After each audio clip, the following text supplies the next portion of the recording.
Anne of Green Gables by LM Montgomery, Chapter 38, The Bend in the Road. Marilla went to town the next day and returned in the evening.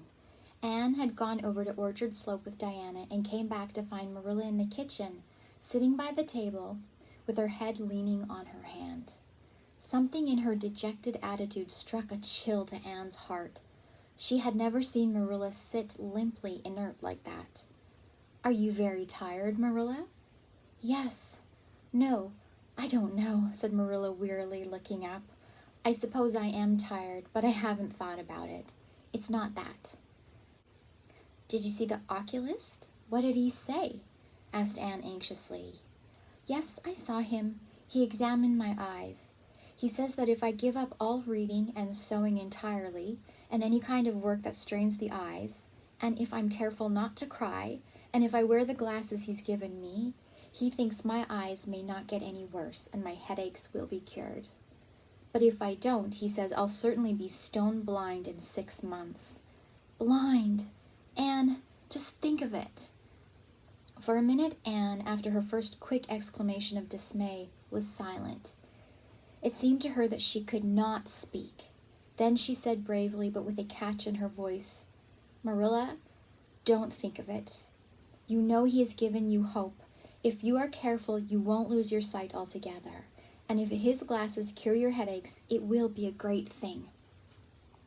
"I don't call it much hope," said Marilla bitterly. "What am I to live for if I can't read or sew or do anything like that? I might as well be blind or dead. And as for crying, I can't help that when I get lonesome. But there, it's no good talking about it. If you'll get me a cup of tea, I'll be thankful. I'm about done out. Don't say anything about this to anyone for a spell yet, anyway. I can't bear that folks should come here to question and sympathize and talk about it." When Marilla had eaten her lunch, Anne persuaded her to go to bed. Then Anne went herself to the east gable and sat down by her window in the darkness alone with her tears and her heaviness of heart. How sadly things had changed since she had sat there the night after coming home. Then she had been full of hope and joy, and the future had looked rosy with promise. Anne felt as if she had lived years since then, but before she went to bed, there was a smile on her lips and peace in her heart. She had looked her duty courageously in the face and found it a friend, as duty ever is when we meet it frankly. One afternoon, a few days later, Marilla came slowly in from the front yard where she had been talking to a caller, a man whom Anne knew by sight as Sadler from Carmody. Anne wondered what he could have been saying to bring that look to Marilla's face. "What did Mr. Sadler want, Marilla?" Marilla sat down by the window and looked at Anne. There were tears in her eyes in defiance of the oculist's prohibition, and her voice broke as she said, "He heard that I was going to sell Green Gables, and he wants to buy it." "Buy it? Buy Green Gables?" Anne wondered if she had heard aright. "Oh, Marilla, you don't mean to sell Green Gables?" "Anne, I don't know what else is to be done. I've thought it all over. If my eyes were strong, I could stay here and make out to look after things and manage with a good hired man. But as it is, I can't. I may lose my sight altogether, and anyway, I'll not be fit to run things. Oh, I never thought I'd live to see the day when I'd have to sell my home. But things would only go behind worse and worse all the time, till nobody would want to buy it. Every cent of our money went in that bank, and there's some notes Matthew gave last fall to pay. Mrs. Lynde advises me to sell the farm and board somewhere, with her, I suppose. It won't bring much. It's small and the buildings are old, but it'll be enough for me to live on, I reckon. I'm thankful you're provided for with that scholarship, Anne. I'm sorry you won't have a home to come to in your vacations, that's all, but I suppose you'll manage somehow." Marilla broke down and wept bitterly. "You mustn't sell Green Gables," said Anne resolutely. "Oh, Anne, I wish I didn't have to, but you can see for yourself. I can't stay here alone. I'd go crazy with trouble and loneliness, and my sight would go. I know it would." "You won't have to stay here alone, Marilla. I'll be with you. I'm not going to Redmond." "Not going to Redmond?" Marilla lifted her worn face from her hands and looked at Anne. "Why, what do you mean?" "Just what I say. I'm not going to take the scholarship. I decided so the night after you came home from town. You surely don't think I could leave you alone in your trouble, Marilla, after all you've done for me? I've been thinking and planning. Let me tell you my plans. Mr. Barry wants to rent the farm for next year, so you won't have any bother over that. And I'm going to teach. I've applied for the school here, but I don't expect to get it, for I understand the trustees have promised it to Gilbert Blythe. But I can have the Carmody School. Mr. Blair told me so last night at the store. Of course, that won't be quite as nice or convenient as if I had the Avonlea School, but I can board home and drive myself over to Carmody and back, in the warm weather at least. And even in winter I can come home Fridays. We'll keep a horse for that. Oh, I have it all planned out, Marilla, and I'll read to you and keep you cheered up. You shan't be dull or lonesome, and we'll be real cozy and happy here together, you and I. Marilla had listened like a woman in a dream. Oh, Anne, I could get on real well if you were here, I know, but I can't let you sacrifice yourself for me. It would be terrible. Nonsense, Anne laughed merrily. There is no sacrifice. Nothing could be worse than giving up Green Gables. Nothing could hurt me more. We must keep the dear old place. My mind is quite made up, Marilla.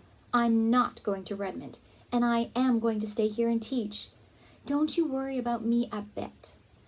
But your ambitions, and I'm just as ambitious as ever, only I've changed the object of my ambitions.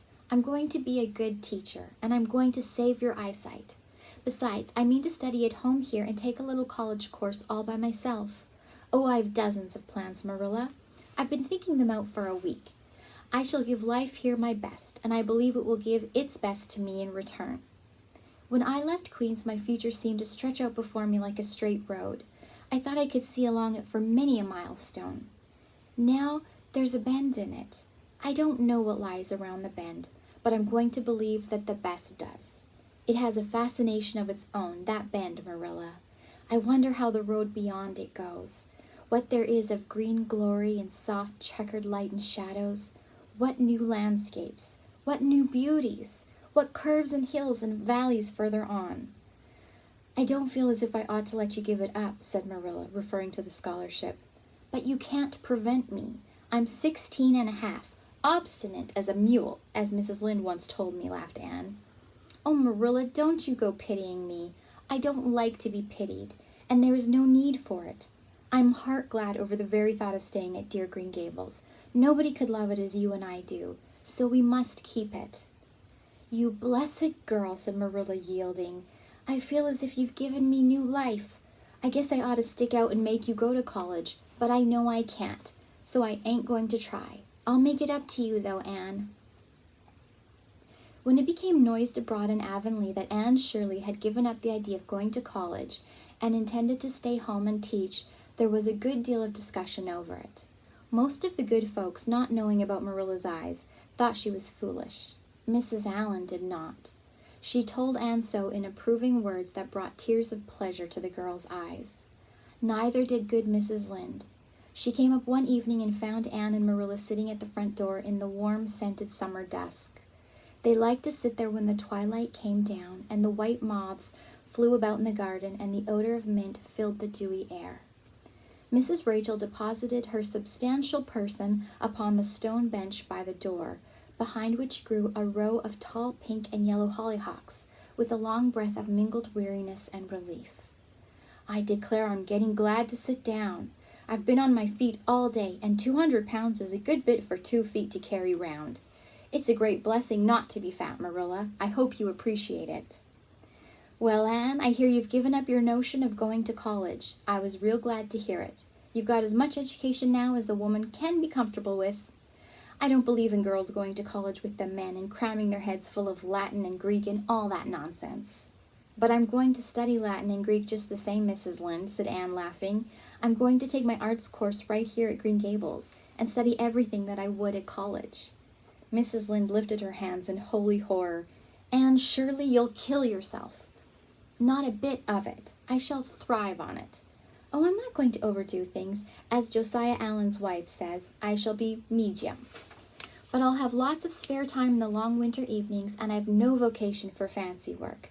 I'm going to teach over at Carmody, you know. I don't know it.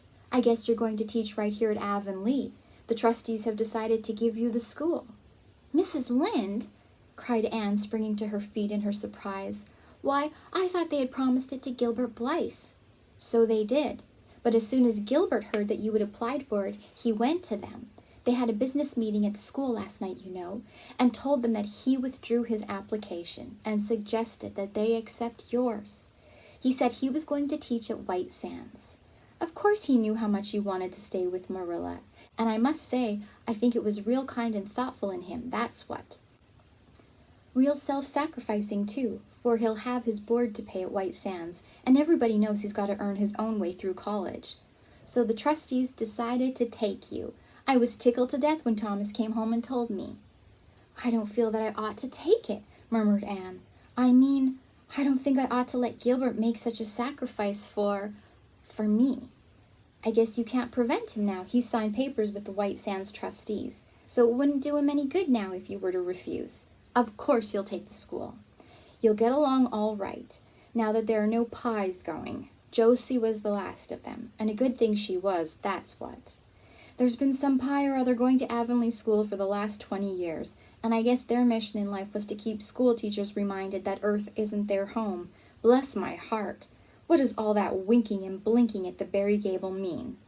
"Diana is signaling for me to go over," laughed Anne. "You know we keep up the old custom. Excuse me while I run over and see what she wants." Anne ran down the clover slope like a deer and disappeared in the furry shadows of the haunted wood. Mrs. Lynde looked after her indulgently. "There's a good deal of the child about her yet in some ways." "There's a good deal more of the woman about her in others," retorted Marilla, with a momentary return of her old crispness. But crispness was no longer Marilla's distinguishing characteristic, as Mrs. Lynde told her Thomas that night. "Marilla Cuthbert has got mellow, that's what." Anne went to the little Avonlea graveyard the next evening to put fresh flowers on Matthew's grave and water the Scotch rosebush. She lingered there until dusk, liking the peace and calm of the little place, with its poplars whose rustle was like low, friendly speech, and its whispering grasses growing at will among the graves. When she finally left it and walked down the long hill that sloped to the Lake of Shining Waters, it was past sunset, and all Avonlea lay before her in a dreamlike afterlight, a haunt of ancient peace. There was a freshness in the air, as of a wind that had blown over honey-sweet fields of clover. Home lights twinkled out here and there among the homestead trees. Beyond lay the sea, misty and purple, with its haunting, unceasing murmur. The west was a glory of soft mingled hues, and the pond reflected them all in still softer shades. The beauty of it all thrilled Anne's heart, and she gratefully opened the gates of her soul to it. "Dear old world," she murmured, "you are very lovely, and I am glad to be alive in you."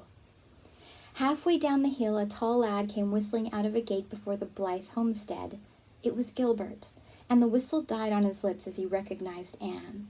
He lifted his cap courteously, but he would have passed on in silence if Anne had not stopped and held out her hand.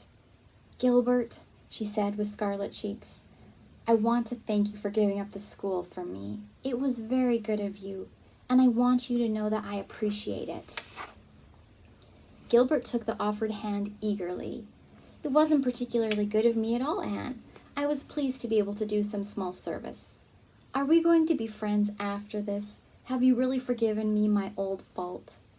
Anne laughed and tried unsuccessfully to withdraw her hand. "I forgave you that day by the pond landing, although I didn't know it. What a stubborn little goose I was. I may as well make a complete confession. I've been sorry ever since." "We are going to be the best of friends," said Gilbert jubilantly. "We were born to be good friends, Anne. You've thwarted destiny enough. I know we can help each other in many ways. You are going to keep up your studies, aren't you? So am I. Come, I'm going to walk home with you." Marilla looked curiously at Anne when the latter entered the kitchen. "Who was that came up the lane with you, Anne?" "Gilbert Blythe," answered Anne, vexed to find herself blushing. "I met him on Barry's Hill." "I didn't think you and Gilbert Blythe were such good friends that you'd stand for half an hour at the gate talking to him," said Marilla with a dry smile.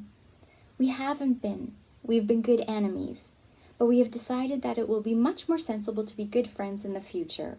Were we really there half an hour? It seemed just a few minutes.